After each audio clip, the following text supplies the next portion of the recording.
Les travaux de génie civil sont aujourd'hui achevés.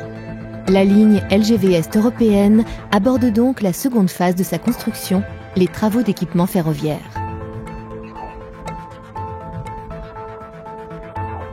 Les hommes du génie civil ont passé le relais à ceux des équipements ferroviaires.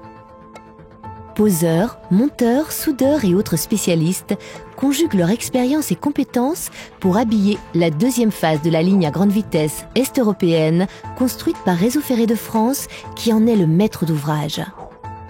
La pose des équipements ferroviaires consiste à mettre en place la voie ferrée, son système d'alimentation électrique par caténaire et les équipements de signalisation et de télécom indispensables à la circulation. Les équipes topographiques ont vérifié et validé les coordonnées géométriques de la plateforme et positionné l'emplacement des voies, les poteaux caténaires et autres équipements d'alimentation, de communication et de signalisation. La vérification de la compacité de la sous-couche en continu revêt une importance toute particulière. Un gamma densimètre mobile permet de qualifier l'homogénéité de la sous-couche qui doit répondre à des normes très précises. Les équipements ferroviaires vont intervenir sur plusieurs spécialités. La première étape consiste à élaborer les travaux d'artères câblées et de signalisation.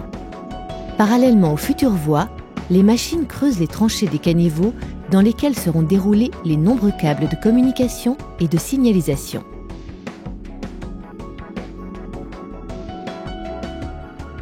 La deuxième étape consiste en l'implantation des poteaux caténaires. La fouille permet de mater le poteau dans la réservation qui a été effectuée.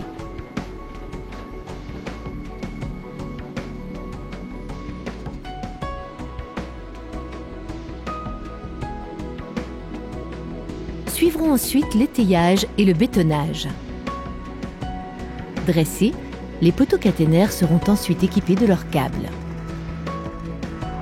Troisième étape, la pose des traverses et des rails. Des techniques innovantes ont été développées pour cette deuxième phase de la LGV. Les traverses ont été préalablement déposées par camion sur palettes au bord de la piste. 2 bandes d'émulsion gravillonnées ont été réalisées pour servir de support aux traverses. Les traverses sont déposées sur le convoyeur de la remorque de pose.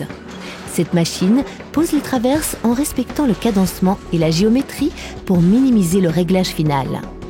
À l'aide d'un cordeau mis en place par les géomètres, le conducteur de l'engin tracteur guide au centimètre près l'ensemble pelle-remorque qui pose 1666 traverses au kilomètre. C'est en Lorraine que naissent les rails de la LGV. Après la fabrication de la fonte en haut fourneau, celle-ci est convertie en acier. Ces barres d'acier, appelées Bloom, seront portées à une température de 1250 degrés et subiront 11 étapes successives de laminage. Le rail prendra alors sa forme définitive. Chaque rail d'une longueur de 101 mètres est l'objet de toutes les attentions. Les rails utilisés sur les LGV ont une longueur de 404 mètres. Ce sont donc 4 unités de base qui devront former un seul LRS, long rail soudé, qui pèsera alors plus de 20 tonnes.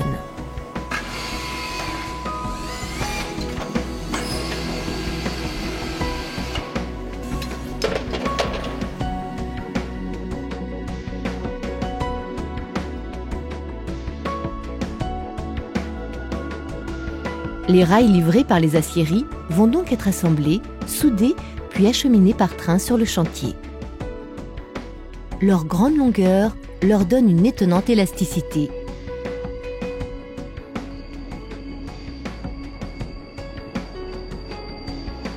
La technique de pose de rail avec un wagon pousseur est innovante. Elle permet un gain de rapidité puisque 2 rails sont déchargés en 30 minutes. Mais surtout, elle apporte une grande sécurité par rapport aux autres techniques traditionnelles.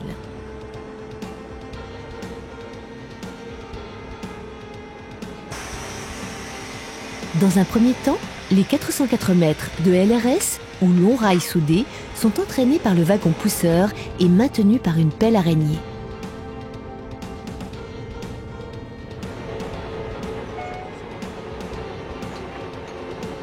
Les rails sont posés sur des rouleaux de guidage sur la partie centrale des traverses.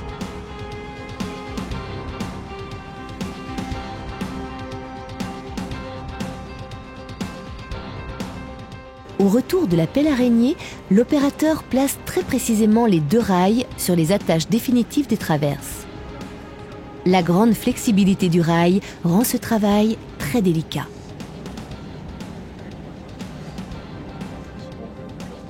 Cette nouvelle technologie s'ajoute donc aux différentes actions que RFF met en place dans son souci constant de sécurité des personnes et des équipements.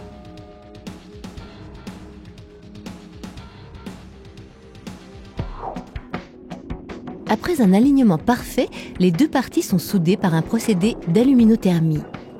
Un moule étanche est installé autour du rail, puis l'ensemble est monté en température.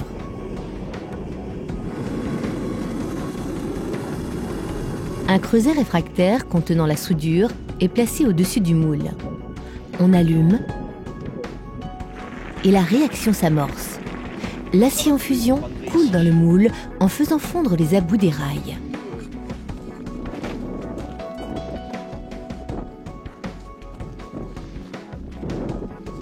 Après un refroidissement de quelques minutes, c'est le démoulage. On enlève l'excédent de métal de manière à reconstituer aussi parfaitement que possible le profil du rail. Le meulage achève parfaitement l'opération. Chaque soudure est marquée avec la date et le numéro du soudeur. Le mois, l'année et le numéro du soudeur.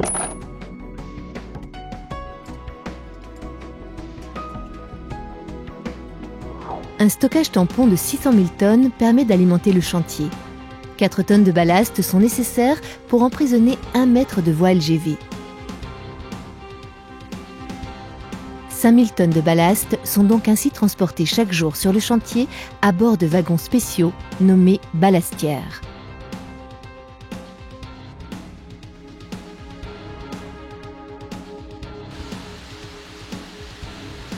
Après la pose des rails, suivront plusieurs opérations consécutives. La ballastière répartit le ballast de chaque côté et au centre des rails.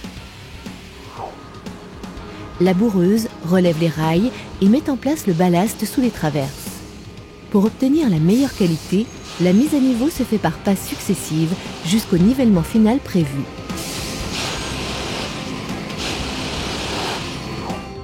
Ensuite, le stabilisateur dynamique permettra par forte vibration d'obtenir un bon ancrage des rails. Les câbles aériens, soutenus par les poteaux caténaires, sont les équipements les plus visibles du système d'électrification de la LGV. Sur le chantier, un train travaux déroule simultanément les 2 câbles de la caténaire. Ces câbles aériens appartiennent à un réseau électrique bien plus complet et complexe mis en œuvre par RFF.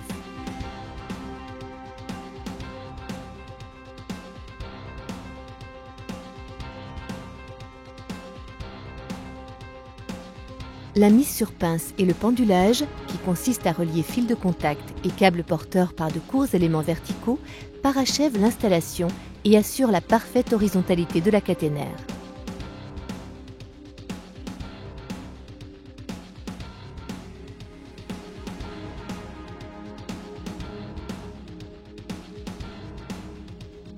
La signalisation de circulation sur les LGV ne peut pas se faire par panneau en bord de voie, car le conducteur se déplace trop rapidement pour les percevoir.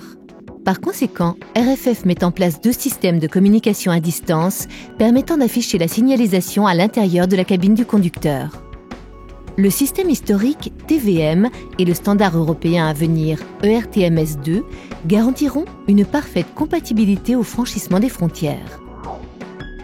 Les travaux des équipements ferroviaires ont commencé en 2012 avec la construction de la base travaux et de la base vie de Redun en Moselle qui permet de piloter, d'organiser et d'alimenter les différents chantiers du projet. Les travaux caténaires et voies ferrées ont commencé en juillet 2013 à partir de Redun en direction de l'ouest vers Baudrecourt. Au début de l'année 2014, les travaux d'équipement ferroviaire sont repartis vers l'est en traversant le tunnel de Saverne jusqu'à Vendenheim dans le Bas-Rhin, terminus du tracé de la seconde phase de la LGV Est européenne.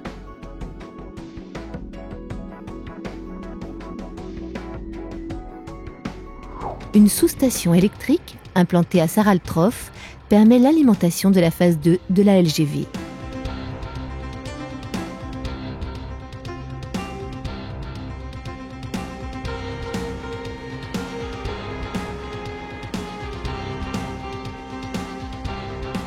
Deux transformateurs actifs, plus un de secours, reliés au réseau de transport d'électricité par un câble enterré, y abaissent le courant très haute tension de 225 000 volts à 25 000 volts.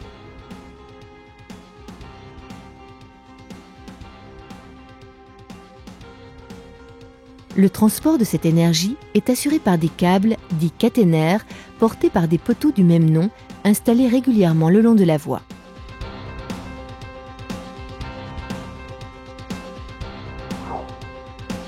Les travaux d'équipement ferroviaire seront achevés au premier semestre 2015. Les essais auront lieu au deuxième semestre 2015 et la mise en service commerciale de la ligne au printemps 2016. Au terme de la réalisation de ces travaux, il aura été installé 454 km de rails, 5000 poteaux caténaires, 395 000 traverses et 1 million de tonnes de ballast.